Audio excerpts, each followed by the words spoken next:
Have you ever heard a song that just like grabs you from the first second? Oh, definitely. And it tells the story that's so specific, so kind of wild, you just have to listen. Yeah, those ones that are like mini movies. Exactly.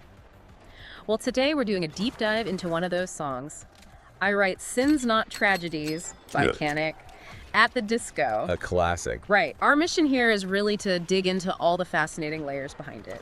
It's so much more than just a catchy tune. We want to give you the inside track on, why it hits so hard and why it still resonates. And we've got some great stuff to pull from. Yeah, we've been looking at excerpts from the official music video transcript and also the Genius lyrics page. Which is fantastic, yeah. Yeah. Full of lyrics, annotations, lots of behind-the-scenes details. Totally.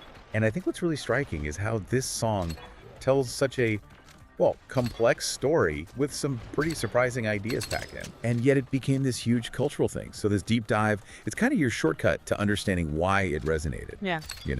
And how its meaning is still sort of shifting. Okay, so let's jump right into that story. The narrative that just kicks the whole thing off. That drops you right in. It really does. Oh, well, imagine as I'm pacing the pews in a church corridor. You're immediately there. And the speaker says he can't help but to hear an exchanging of words. Yeah, eavesdropping, basically. Pretty much. Yeah. And what does he hear? A bridesmaid talking to a waiter. Starts nice enough. What a beautiful wedding. What a beautiful wedding. Standard wedding chatter. But then, bam, the scandal drops. And yes, but what a shame. What a shame the poor groom's bride is a whore. Wow. Just like that. Yeah. Talk about immediate conflict. Seriously. What's the effect of starting a song like that? With such a bombshell. It's an instant jolt, Yep. right? It sets up this conflict, this secret that's suddenly very public or at least overheard. Yeah. But then the speaker doesn't just listen. They chime in with that iconic line. Haven't you people ever heard of closing a goddamn door? Exactly. It's so theatrical, almost intrusive itself.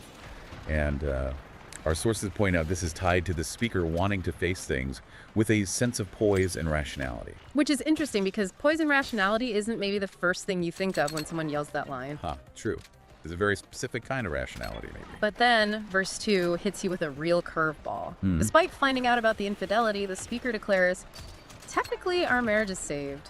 Which is unexpected, to say the least. Totally. And it leads straight into, this calls for a toast, so pour the champagne. So the saving isn't about fixing the relationship, it seems. It feels more like the exposure is the salvation. Like, okay, the secret's out, the deception's gone, so let's celebrate. It's this really strange, rational approach to what seems devastating. It flips the whole idea of tragedy, doesn't it? It's almost darkly comic. Yeah. How does that rational take change how we see the whole situation? Well, I think it perfectly sets up that almost vaudevillian, darkly whimsical tone the music itself has.